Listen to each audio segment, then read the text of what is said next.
राजा, मेहंदी हाताला तुझ्या नावाची मी लावते रे राजा. घेऊन जाशील ना या राणीला तुझ्या संगतीन राजा.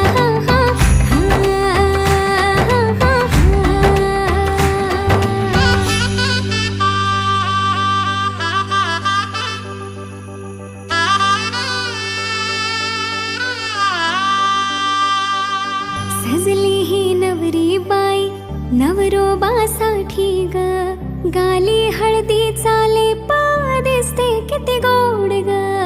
आई बाबांची लाडकी सासरला जाईल ग, सुखी राहा दिल्या घरी तो